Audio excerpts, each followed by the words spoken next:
Ed Gunn. Cuando su madre y hermano murieron, Gunn quedó completamente solo. Pero, además, no sabía absolutamente nada sobre el sexo o las mujeres.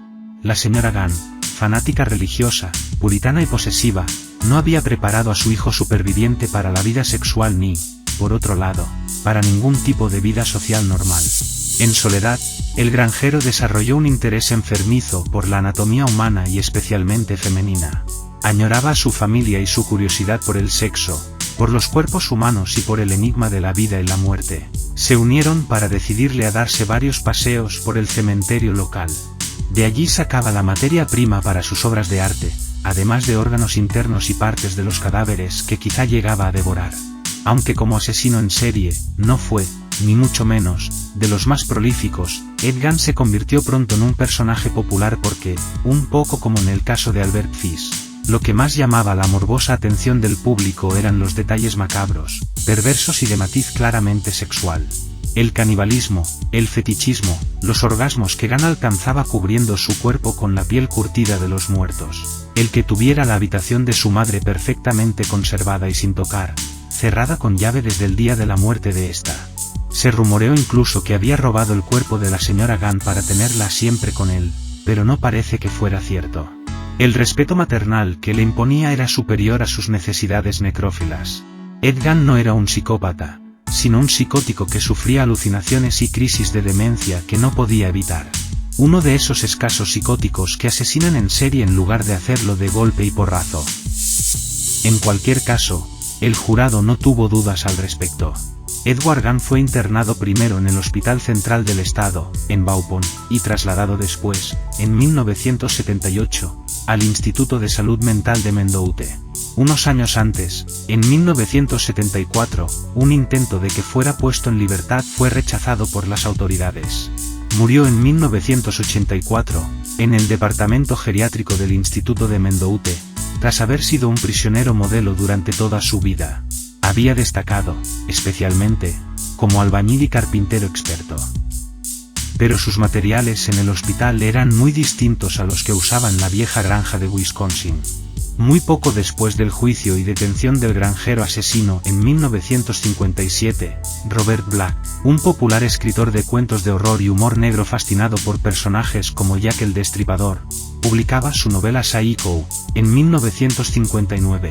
Aunque su asesino era un joven travestido que vivía en un motel de carretera, las similitudes con el caso Gunn eran claras y voluntarias. La madre posesiva, que el psicópata guarda disecada en el sótano, la afición del asesino a disecar animales, sus alucinaciones esquizofrénicas durante las que se convierte en su propia madre equivalentes a las voces que oía a veces el auténtico Gunn, y sobre todo, la naturaleza sexual de sus crímenes, dejaban poco lugar a dudas. El propio Black admitió siempre haberse inspirado en el caso para su novela, y cuando un año después, en 1960, Alfred Hitchcock la convirtió en el primer gran éxito del cine de terror que contaba con un Sidney Killer como protagonista, haciendo de Norman Bates el primer nombre con peso específico en la galería de asesinos en serie cinematográficos. Se había alcanzado ya el inevitable punto de fusión y confusión entre arte y realidad, entre crimen y cultura pop.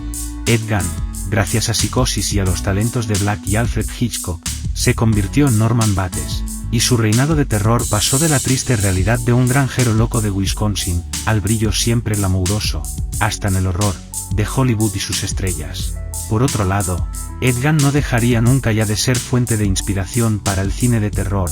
La Matanza de Texas, Dirán, Trioname a Talk, incluso El Silencio de los Corderos, son todos films que han tomado uno u otro aspecto macabro de la historia de Ed Gunn para sus ficciones cinematográficas. La región central de Wisconsin, camino del oeste americano, es tan plana y monótona que incluso la guía oficial del estado dice de ella que es anodina. Tal y como dicen los lugareños, es el gran corazón muerto del estado, donde granjas aisladas y pueblos pequeños se diseminan a lo largo de desiertas extensiones de tierra. En los años 50 la única forma que tenían los granjeros de ganarse la vida era bien cultivando centeno en terrenos arenosos y pedregosos, o bien con unas pocas cabezas de ganado.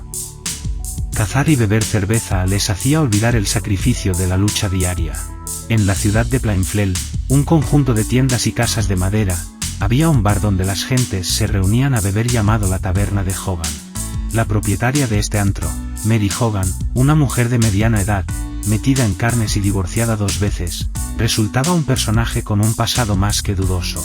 Algunos decían que estaba relacionada con la mafia, otros, que había sido una conocida madame en Chicago y que con el dinero que ganó de esa forma había comprado el negocio. Fuese cierto o no, Mary Hogan producía gran impacto entre los granjeros del lugar, gente muy religiosa y conservadora. Mientras que los hombres se sentían atraídos por el ambiente del local, entre las mujeres existía un rechazo total. En la tarde del 8 de diciembre de 1954, un frío día de invierno, un granjero del lugar llamado Seymour Lester entró en la taberna a echar un trago. Aunque estaba abierta e iluminada, no había nadie. Empezó a sospechar algo raro al ver que, a pesar de sus llamadas, nadie salía a atenderle. Fue entonces cuando vio una gran mancha de sangre en la puerta que daba a la habitación trasera. Sospechando que algo raro ocurría, salió corriendo a pedir ayuda. El sheriff Harold S. Thompson llegó al instante acompañado de sus ayudantes. Comprobaron que el lugar estaba vacío y encontraron el coche de Mary Hogan aparcado detrás de la casa, en su sitio habitual. Había un gran reguero de sangre que, ya seca, cubría las tablas de madera del suelo. Parecía que algo había sido arrastrado por ahí. Junto a esto había un cartucho del calibre 32. Siguiendo el rastro de sangre a través de la puerta trasera llegaron a la zona del aparcamiento de los clientes, donde el sheriff vio unas huellas recientes de un camión que reconoció como las de una furgoneta de reparto. Era evidente, alguien, seguramente Mary Hogan, había sido asesinada y el cuerpo había sido arrastrado hasta un coche que esperaba fuera. No había ninguna señal de lucha, y no parecía haber ningún motivo para tal crimen. La caja registradora estaba llena y no faltaba nada. Thompson pidió ayuda al Laboratorio de Investigación Criminal del Estado que estaba en Madison, a 37 kilómetros. Pero los exámenes forenses tan solo confirmaron las conclusiones a las que el sheriff había llegado sobre la forma en que se había cometido el asesinato y no arrojaron ninguna luz sobre el caso. Tampoco lo hicieron las investigaciones que realizaron en Chicago y en las granjas de Pine Grove y sus alrededores. Mary Hogan había desaparecido. Las noticias sobre este misterio se propagaron con rapidez y a medida que pasaban las semanas sin que las autoridades encontraran nada nuevo, la pregunta, ¿qué le pasó a Mary Hogan?, surgía en todas las conversaciones. Aproximadamente un mes después de la desaparición, una conversación de este tipo tenía lugar entre un respetable propietario de un aserradero en Plainfield, el Moe, y un hombre pequeño y tímido, un manitas que había sido avisado para reparar unas vallas. Su nombre era Edward Gunn. Gunn residía desde los 7 años en una granja que estaba a 3 kilómetros de Plainfield. Rodeado de bosques, campos y pantanos, Gunn vivía solo en una casa de madera de 2 pisos con forma de L. Se trataba de una persona tímida y retraída. Tras la muerte de su madre en 1945, recibió un subsidio del gobierno de los Estados Unidos a cambio de dejar la tierra en barbecho. A medida que la tierra se volvía improductiva, Gunn empezó a hacer toda clase de trabajos a los vecinos de Plainfield para ganarse así la vida. Fue su habilidad en este tipo de trabajos lo que hizo que este hombre pequeño, de complexión débil y mediana edad, un soltero de pelo rubio y ojos azules, empezase a ser conocido entre las gentes del lugar. En el pueblo le reconocían como un hombre cumplidor, trabajador y fiable, pero pensaban que era un poco excéntrico. A pesar de que le conocía desde hacía muchos años, Weck no se llevaba muy bien con Gunn. Encontraba extremadamente difícil hablar con él. A veces este escondía la mirada con nerviosismo y comenzaba a reír sin razón como un desequilibrado y en otras ocasiones salía con algún comentario tan extraño e inoportuno que dejaba a la otra persona sin habla.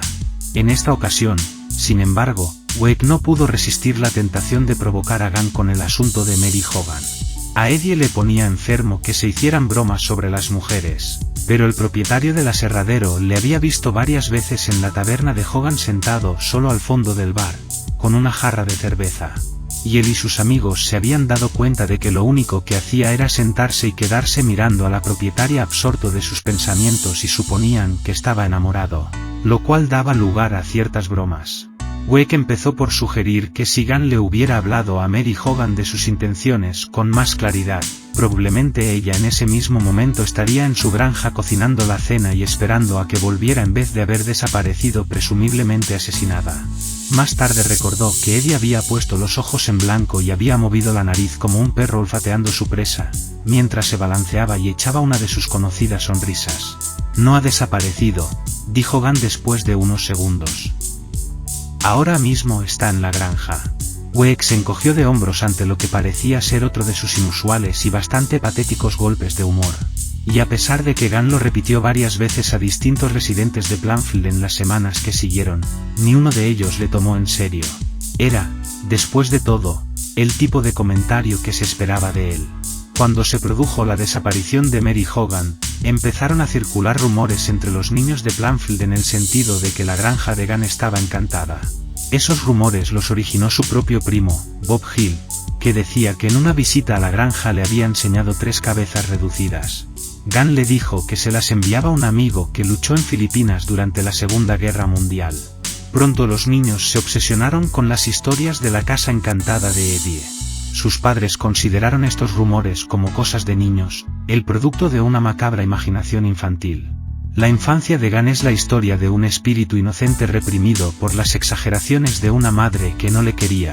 A pesar de ello, dependía tanto de ella que cuando murió, el chico fue incapaz de aceptarlo y cerró su habitación convirtiéndola en un santuario. Atrapado por el fantasma de una mecedora, fue siempre incapaz de mantener una relación sana con una mujer. Augusta Gunn dio a luz a su segundo hijo el 27 de agosto de 1906. Había deseado que fuera una niña, la austera educación luterana que había recibido y su matrimonio con un borracho, George Gunn, desarrollaron en ella un profundo aborrecimiento hacia los hombres. En 1902 había nacido Henry, el primer fruto de esta unión sin amor. Augusta se prometió a sí misma que su hijo Edward Theodore no sería nunca como esos hombres lascivos y ateos que veía a su alrededor. Desde el primer momento, la vida de Eddie estuvo totalmente dominada por su madre. Ella llevaba sola el negocio familiar, una frutería en La Crosse, Wisconsin. Su marido se pasaba el día dejándose todo el dinero en los bares del lugar. Ella era partidaria de imponer una disciplina muy dura. Castigaba a sus hijos y era incapaz de ofrecerles el consuelo o el amor de una madre. En 1913, los Gunn comenzaron una nueva vida como granjeros. Después de pasar un año en una granja de vacas a unos 24 kilómetros de La Crosse, finalmente la familia se instaló en un pequeño rancho aislado a las afueras de la ciudad de Plainfield. En los primeros 16 años de su vida, el único contacto de Gunn con la realidad fue el colegio. Pero tan pronto como Eddie encontraba un amigo, su madre se oponía a esta nueva amistad.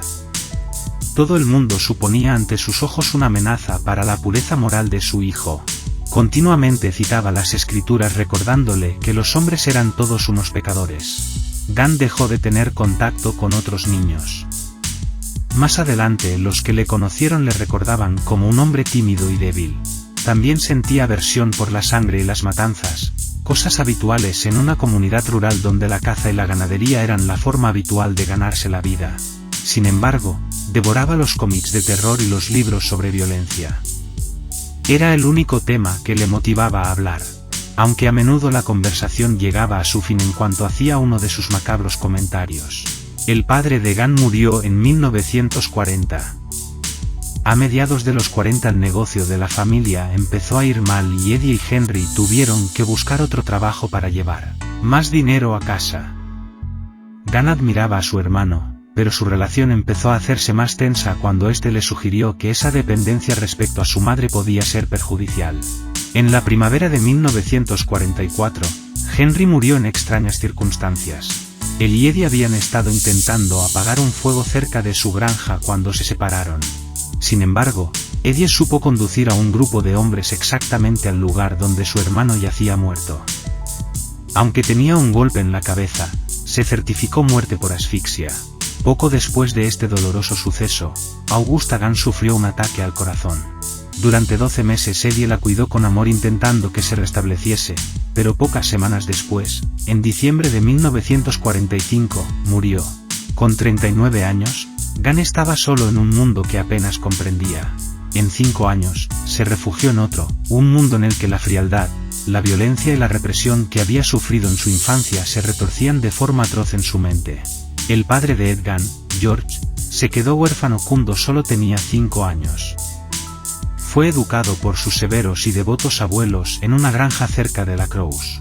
Cuando cumplió 20 años se marchó a la ciudad, donde cambiaba constantemente de trabajo. Pero después de unos años se casó.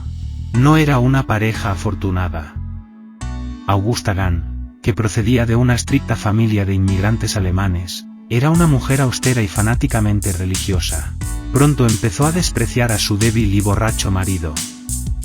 George reaccionó encerrándose en sí mismo, aunque, a veces, cuando ella le pinchaba, se emborrachaba y le pegaba mientras Eddie y su hermano Henry le miraban sin poder hacer nada. Después de sufrir estos ataques, Augusta se ponía de rodillas y rezaba. Sus oraciones fueron escuchadas.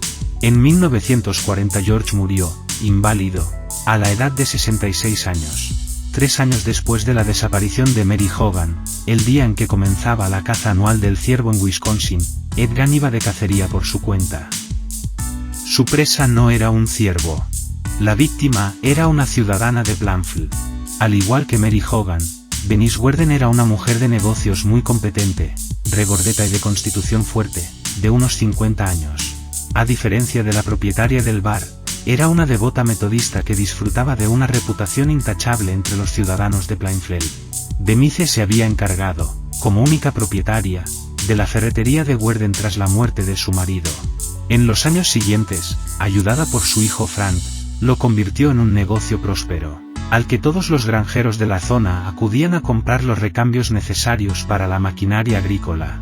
En 1956, fue propuesta por el periódico local para el premio de Plainfield al Ciudadano de la Semana, como ciudadana modélica y pequeña empresaria. Bernice Worden en las extrañas ocasiones en las que no estaba trabajando pasaba el tiempo con sus nietos, a los que adoraba. La mañana del sábado 16 de noviembre de 1957, como todos los días, abrió la tienda. Era el primer día de la temporada de caza del ciervo en Wisconsin, y la mayoría de los hombres de Plainfield, incluyendo a su hijo Frank, habían salido ya hacia los bosques de los alrededores. El resto de la ciudad estaba desierto y la mayoría de las tiendas cerradas, pero Bernice Worden había decidido abrir la suya pensando que podría llegar gente a comprar provisiones. Poco después de las 8:30 de la mañana, Edgan hizo su aparición en la ferretería llevando una jarra de vidrio vacía. Como todos los ciudadanos de Plainfield, Bernice le tenía por un bobalicón, pero últimamente la había estado molestando, preguntándole sobre los más insignificantes detalles y sin comprar nada. La noche anterior había estado en la tienda para preguntarle el precio de un anticongelante. Luego se quedó ahí parado durante algunos segundos sonriendo estúpidamente antes de desaparecer en la oscuridad. Pocas semanas antes, Bernice se había quedado muy sorprendida cuando Gahn llegó a la tienda y la invitó a ir con él a patinar sobre hielo. Se lo propuso medio en serio medio en broma, dando la sensación de estar muy nervioso. Ella simplemente rechazó la invitación. Sin embargo, se había quedado algo preocupada, le contó el incidente a su hijo y añadió que desde entonces había visto a Gahn observándola desde su furgoneta o desde el otro lado de la calle. Lo que ocurrió con Worden el 16 de noviembre solo se puede reconstruir con los confusos recuerdos de Gahn. Además de Bernice y Gahn no había ni un alma a la vista. Parece ser que la señora Worden le llenó la jarra, volvió al mostrador y le hizo la factura. El hombre pagó y se marchó, volviendo poco tiempo después. Cogió un rifle de caza que estaba expuesto en una esquina y le contó a la señora Worden que estaba pensando cambiar su vieja arma del calibre 22 por una más moderna que pudiera disparar diversos tipos de bala.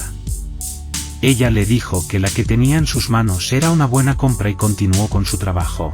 Cuando se dio la vuelta, Gahn sacó una bala de su bolsillo y cargó el rifle mientras simulaba examinarlo. Unos segundos después apuntó y disparó. Entre las 8:45 y las 9:30 de esa misma mañana, Bernard Muschinski, el encargado de la gasolinera situada un poco más abajo en la acera de enfrente del almacén, vio que el camión de reparto de la señora Worden salía del garaje de detrás del edificio dirigiéndose calle abajo, pero no le dio importancia. Pocas horas después, al pasar por delante de la tienda, le extrañó ver las luces encendidas. La puerta delantera estaba cerrada y dio por hecho que la propietaria había olvidado apagarlas. El siguiente en ver a Gunn fue el dueño del aserradero, Elmo Week. Había cazado un ciervo en las tierras de este y se disponía a salir apresuradamente de la propiedad con la pieza atada a la parte delantera del coche. Week se sobresaltó al ver el automóvil de Gunn que ruidosamente se dirigía hacia él. Estaba seguro de que incluso Eddie protestaría por esta caza furtiva en sus tierras. Pero cuando se cruzaron le saludó amistosamente. Posteriormente, Week recordó que Gunn conducía más a prisa que de costumbre. Más tarde, al mediodía, el dueño del aserradero sintió remordimientos y volvió a la granja de Gunn para darle una explicación y pedir disculpas. Le encontró quitando las cadenas de las ruedas de su coche, algo que le extrañó, ya que todavía había nieve en la carretera. El propietario de la granja estuvo amable y no le dio ninguna importancia al asunto del ciervo.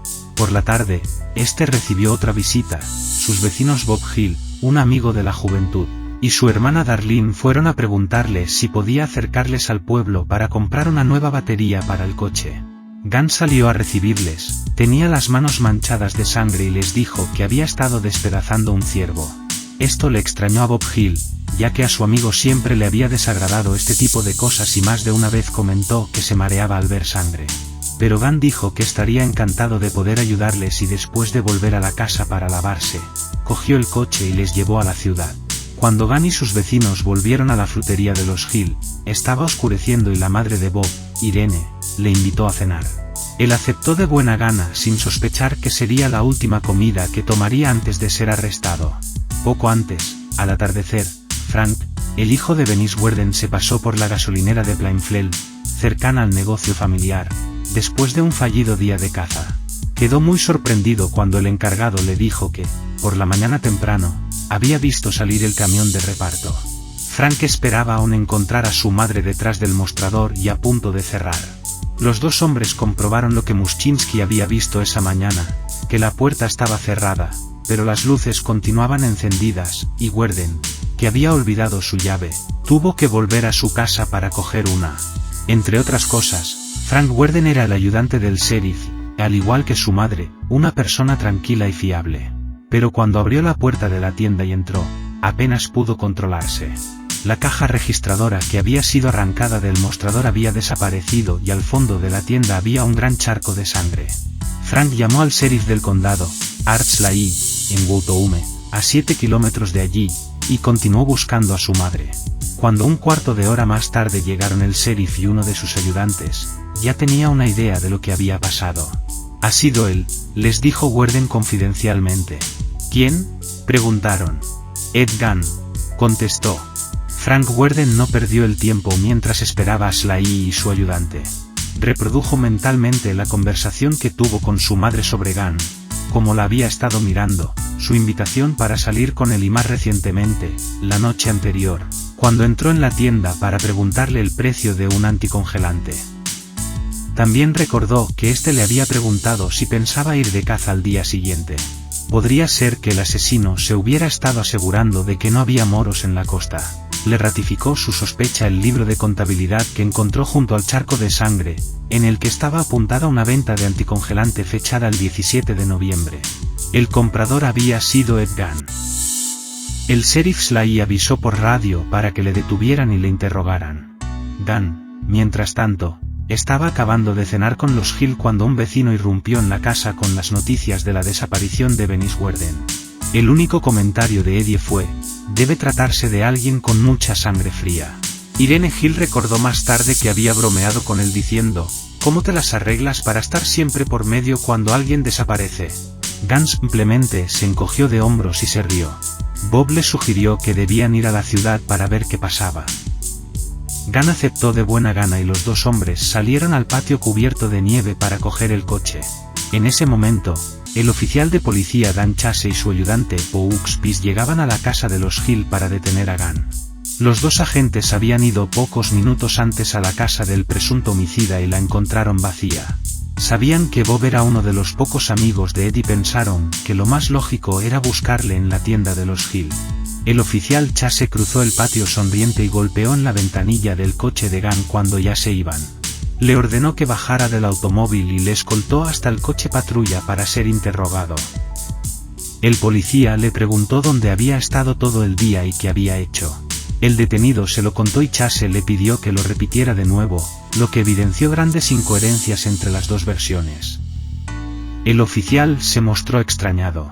«Alguien me ha incriminado», dijo Gunn. «¿Respecto a qué?», preguntó Chase. «Bueno, sobre la señora Warden», contestó. «¿Qué pasa con la señora Warden?» «Está muerta». «No», respondió Ed. «¿Muerta?», exclamó el policía. «¿Cómo sabes que está muerta?». «Lo oí», dijo Gunn. «Me lo dijeron ahí dentro». Tan pronto como el sheriff Sly oyó por radio que el principal sospechoso había sido arrestado, se dirigió a la granja de Gunn con el capitán Joy Choepwester de la oficina del sheriff del condado vecino de Green Lake. La puerta trasera de la cocina cedió con facilidad. Encendiendo sus linternas, los dos hombres pasaron dentro. Art Sly sintió que algo le rozaba en el hombro. Volviéndose a ver que era, lanzó un grito de horror. Ahí, delante de sus ojos, colgando del techo, se hallaba el cuerpo decapitado de una mujer, con un profundo agujero en donde se suponía debía estar el estómago. El sheriff pensó inmediatamente que el cuerpo había sido atado y después despellejado como si se hubiera tratado de un animal. Las lecturas favoritas de Gunn eran las historias que se recreaban en el sexo y la violencia sadomasoquista. En su caso hay claros indicios de los efectos perniciosos derivados de tales lecturas. Cuando la policía irrumpió en la granja, entre todo aquel horror que les salía al encuentro, también encontraron un montón de revistas pornográficas y libros de terror. Era evidente que todo eso había cobrado vida en el dantesco salón de la casa de Gunn. Si esa clase de literatura no había sido, directamente al menos, la culpable de dar rienda suelta a sus perversiones, con ellas ahora la policía tenía pruebas suficientes sobre qué clase de fantasías albergaba su mente enferma. Para empezar, encontraron cajas llenas de cómics con títulos como Historias de las criptas, El Panteón del Terror y algunos otros sobre verdaderas historias de detectives con ilustraciones de los asesinatos a todo color. Hallaron también revistas pornográficas, incluyendo la War Criminals, que contenía ilustraciones de una mujer, bastante ligera de ropa, que azotaba con un látigo a un hombre al que había hecho su prisionero. En las estanterías se encontraban libros que daban cuenta de las atrocidades cometidas por los nazis, entre ellos estaba el de Irma Grese, una joven oficial de la SS, que disfrutaba con el trabajo de conducir a las cámaras de gas a mujeres y niños víctimas de los campos de concentración alemanes. También había libros de aventuras sobre tribus de caníbales y técnicas para reducir cabezas humanas, así como sobre las proezas cometidas por Burke y Are, dos profanadores de tumbas en el Edimburgo del siglo XIX. Sin embargo, el hallazgo más relevante no se encontraba entre todos estos libros y revistas. Sobre las estanterías también había gruesos volúmenes de anatomía. Dentro de uno de estos tomos encontraron un recorte de periódico que detallaba la historia de una persona que se había sometido a una operación de cambio de sexo en los Estados Unidos. Gunn estaba influenciado por estas lecturas, pero no podía imaginar que, después de su condena, su caso iba a servir de inspiración a varios escritores y directores de cine, como la película de Hitchcock Psicosis basada en la novela de Robert Black.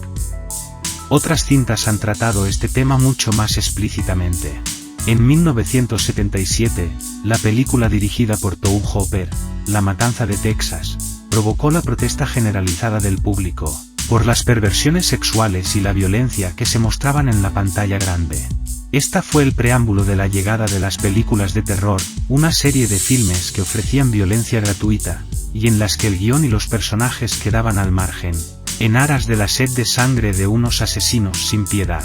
Sed de sangre, Los carniceros, La masacre de McLeaver, y El asesino eran películas que se suponía estaban basadas en la historia del carnicero de Plainfield. Desde finales de los años 70 se han rodado muchas cintas de este estilo, la mayoría de las cuales pueden verse en vídeo y están al alcance de todos los públicos. Para la policía encargada de la investigación del caso, la granja de Gunn era una mezcla de pocilga, carnicería y catacumba, algo así como la guarida de alguien al que difícilmente se podía calificar de ser humano. Los dos policías necesitaron varios minutos para recuperarse del shock y del horror que acababan de presenciar. Finalmente, Choepwester consiguió acercarse al coche y pedir ayuda por radio. A continuación, dándose ánimos mutuamente, los dos hombres decidieron entrar de nuevo en la casa. El cadáver colgaba de un gancho por el tobillo, y con un alambre le habían sujetado el otro pie a una polea. Habían rajado el cuerpo desde el pecho hasta la base del abdomen, y las tripas brillaban como si las hubieran lavado y limpiado.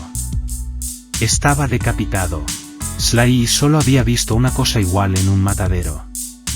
Quienquiera que fuera, el sheriff no tenía duda de que se trataba de Berruce Worden. Había sido asesinada y su cadáver dispuesto como si se tratara de una pieza de carne.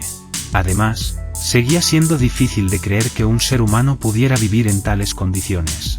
Por todas partes se veían montañas de basura y desperdicios entre sucios muebles y utensilios de cocina, junto con ropas harapientas. Cajas de cartón, latas vacías y herramientas oxidadas cubrían el suelo. Parecía la guarida de un animal, llena de inmundicia y excrementos. Con la débil luz de sus linternas, Sly y Choe Poerster descubrieron una serie de revistas de detectives y cómics de terror apiladas en cajas y tiradas por el suelo, un fregadero lleno de arena, chicle pegado en las tazas, una dentadura postiza sobre el mantel. El causante de este terrorífico espectáculo se hacía evidente que era una persona enferma. Poco tiempo después, la granja quedó rodeada por coches de la policía. Para empezar, rastrearon la casa con la ayuda de linternas y lámparas de petróleo y luego trajeron un generador. Una vez que la casa quedó suficientemente iluminada, se puso de manifiesto todo el horror que allí se escondía. Había varios cráneos esparcidos por la cocina, algunos intactos, otros cortados por la mitad y empleados como cuencos. 2 de ellos se utilizaban para equilibrar las patas de la mugrienta cama en la que dormía Gunn. Una inspección más detenida reveló que una de las sillas de la cocina estaba hecha con trozos de piel humana. Había también otras cosas horripilantes, pantallas de lámpara, papeleras, un tambor, un brazalete, la funda de un cuchillo afilado, todas ellas adornadas con restos humanos. Pero todavía quedaban cosas peores. Encontraron cajas que contenían restos humanos, cada uno de los cuales, pertenecientes a diferentes cuerpos sin identificar, estaban separados con la habilidad y precisión de un cirujano. También contenían una especie de chaleco hecho con la piel de la parte superior del cuerpo de una mujer, con un cordón que caía por la espalda, y varios pares de polainas hechas también con piel humana. Pero, para los policías que tuvieron que hacer este trabajo de rastreo, lo más horroroso de todo fue descubrir una colección de máscaras mortuorias. Se trataba de verdaderas cabezas reducidas del tipo que describen las historias más crudas sobre el canibalismo tribal. Había 9 máscaras, cada una con el rostro y el cuero cabelludo de la víctima en cuestión y mantenían el pelo intacto. 4 de estas máscaras estaban colgadas en la pared que rodeaba la cama de Gunn, como testigos mudos de sus excentricidades y fantasías nocturnas. Encontraron las otras máscaras metidas en bolsas, en viejas cajas de cartón y en sacos esparcidos allí y en la cocina. A algunas de ellas se les había aplicado aceite para mantener la piel suave, e incluso una mostraba restos de lápiz de labios. Otra, que aunque reducida pudo ser identificada por uno de los policías allí presentes, era la de Mary Hogan, la propietaria del bar que había desaparecido 3 años antes. Ante todos estos atroces descubrimientos, los agentes, expertos forenses y detectives que se encontraban presentes, quedaron mudos. La palidez de sus rostros reflejaba todo el horror del que estaban siendo testigos.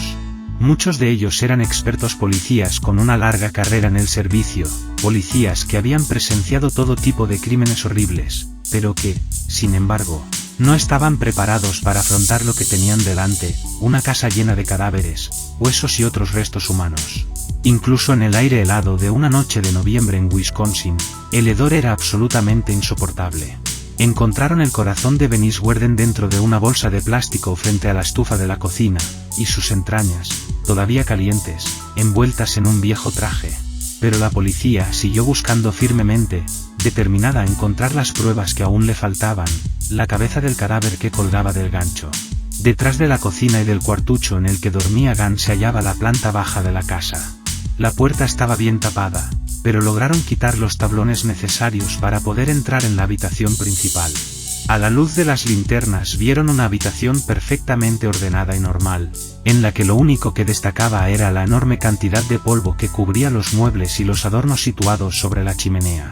Era un auténtico mausoleo, una tumba que Gunn había cerrado y abandonado dejándola tal y como estaba el día en que murió su madre, hacía 12 años. De vuelta a la cocina, el patólogo que estaba intentando identificar los restos de los cadáveres, Vio de repente como de una vieja bolsa de comida que se hallaba entre la basura en una esquina de la habitación, salía vapor. Cogió la bolsa y al vaciarla encontró lo que todo el mundo había estado buscando. La cabeza de Bernice Worden estaba cubierta de suciedad, tenía sangre coagulada alrededor de las fosas nasales, pero por lo demás estaba intacta. La expresión de su cara reflejaba tranquilidad, pero los dos policías se quedaron estupefactos al ver que de las dos orejas colgaban dos ganchos unidos entre sí por una cuerda. Era evidente que Gunn había intentado colgar en la pared la cabeza de la mujer, junto a los otros trofeos cadavéricos de su habitación.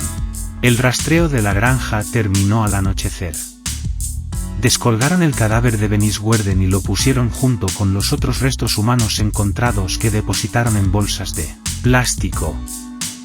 Enviaron las bolsas a la funeraria de Plainfield a fin de que se realizara el debido examen post-mortem.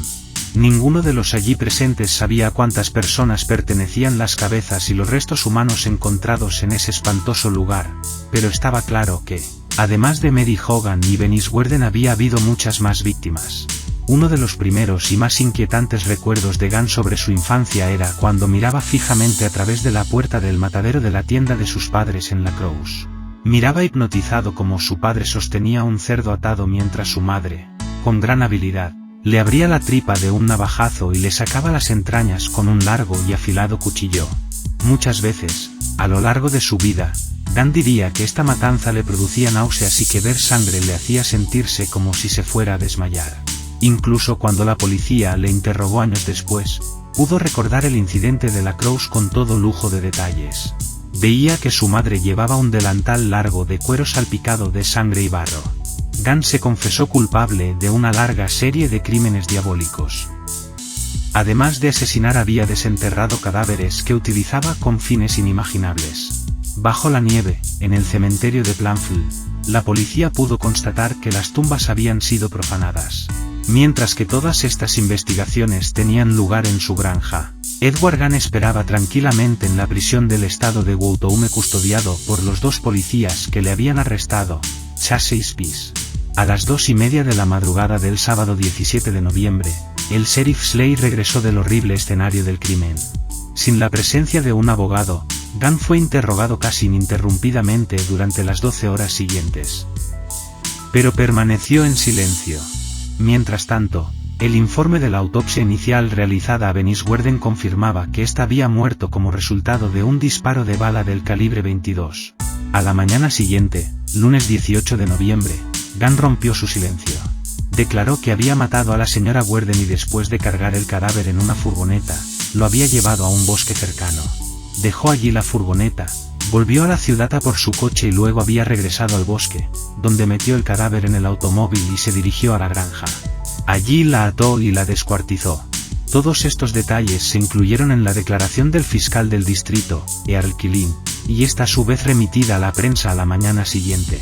El fiscal añadió, además, que algunos de los restos humanos encontrados probablemente pertenecían a gente joven, y que, por las mutilaciones que presentaba el cuerpo de la señora Worden, parecía que se hubiera practicado canibalismo.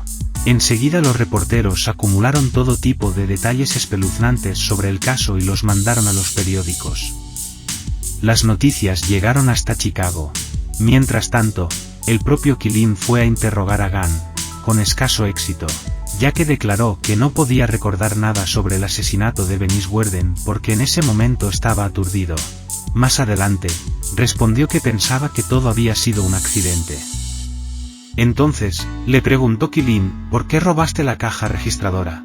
El detenido contestó que quería desmontarla y examinar su mecanismo para ver cómo funcionaba. El fiscal quiso saber más detalles sobre lo acaecido con el cadáver. Gunn comenzó a describir cómo había atado el cadáver, desangrado en una pila y después enterrado la sangre en un agujero en el suelo. Cuando Killeen le preguntó si alguna vez había desollado un ciervo, Ed contestó, supongo que en ese momento pensaba en eso.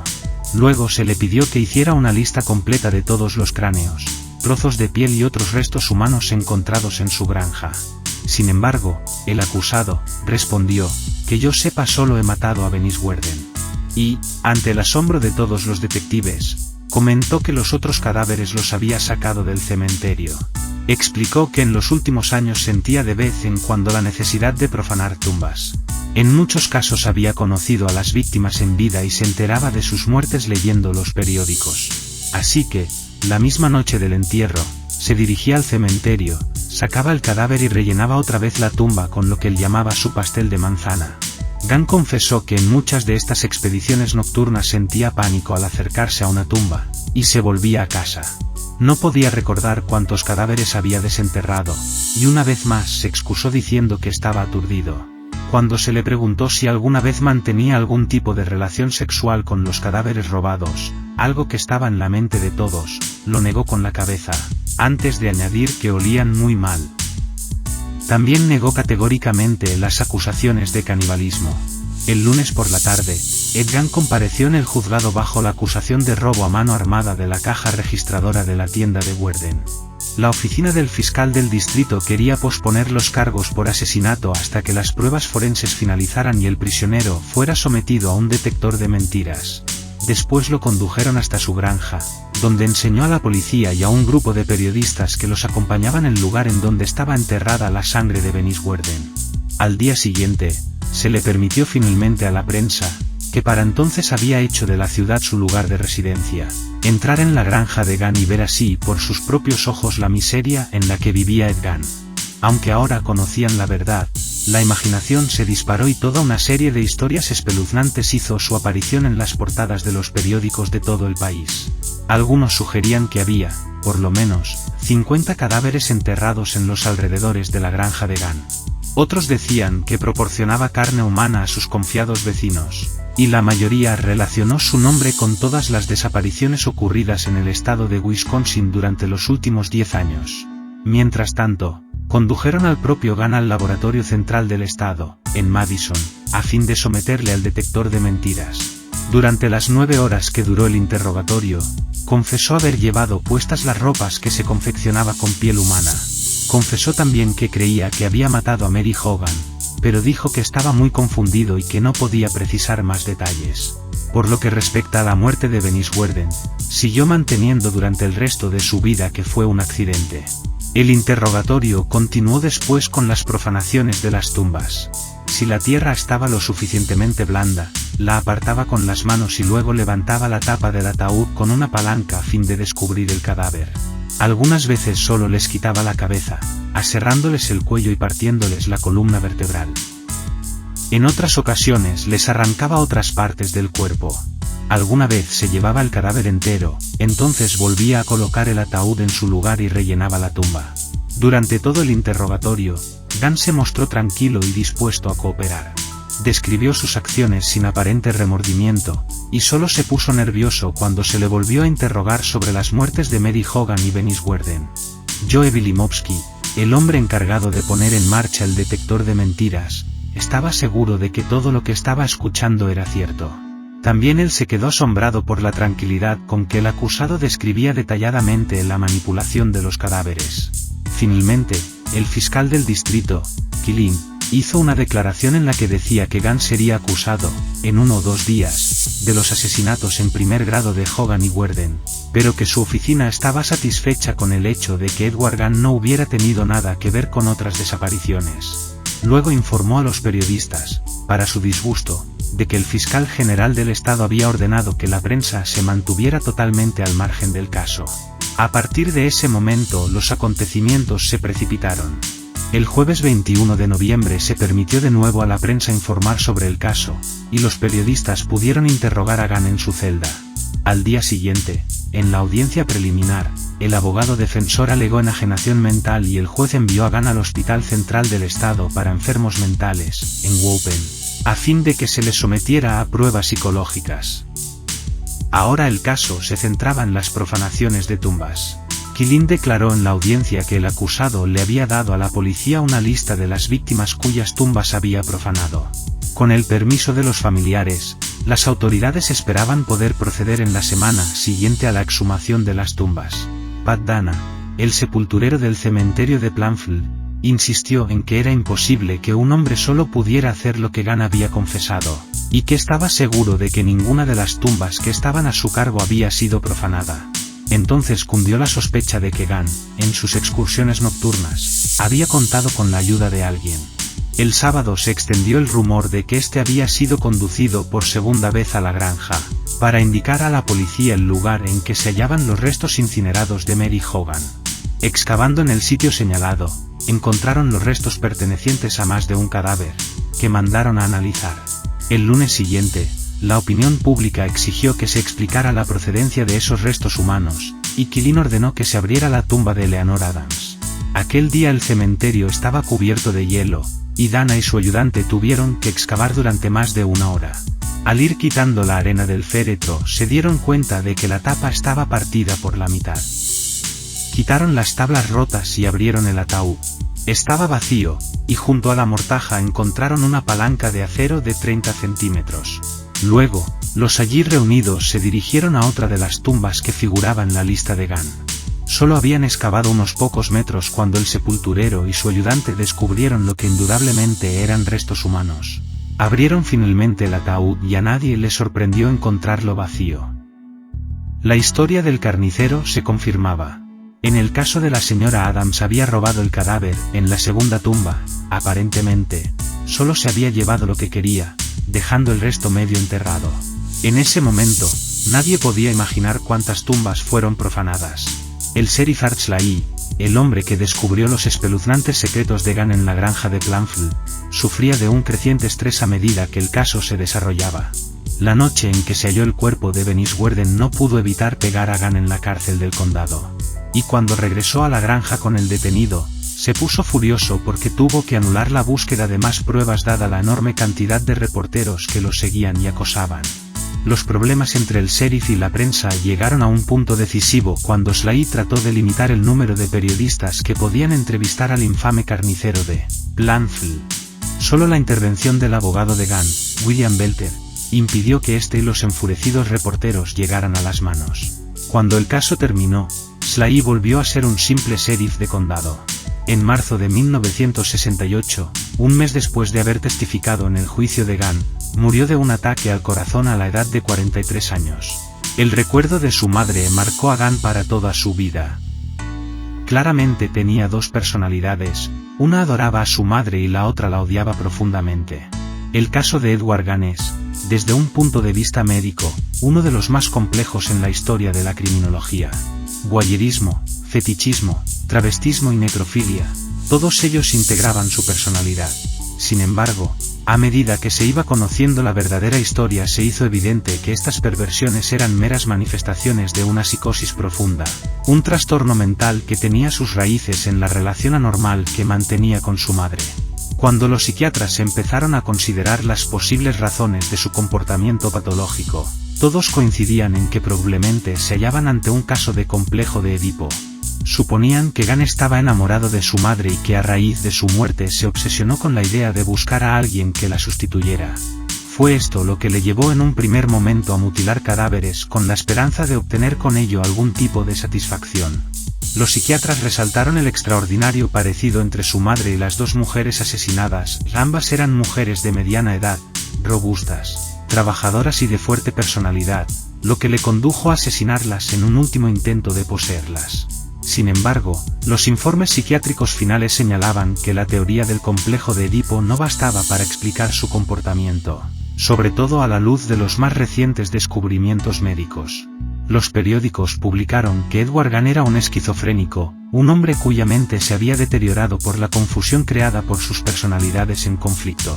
La investigación médica sugiere que la esquizofrenia comienza a desarrollarse en la infancia, cuando, ante una situación terrible e insoportable, el niño se crea una nueva o nuevas personalidades con las que poder hacer frente a tal situación. Esto es lo que ocurrió en el caso de Gunn, un niño tímido y retraído sometido a la rígida disciplina impuesta por el fanatismo religioso de una madre que no le quería. De niño, buscaba el amor de su madre, que le era negado una y otra vez.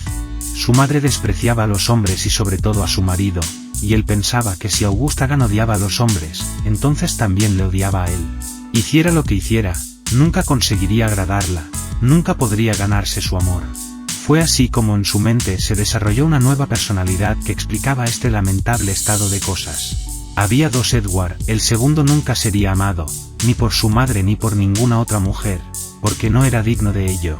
Tan solo podía adorar a la única persona que toleraba esta indignidad, su madre.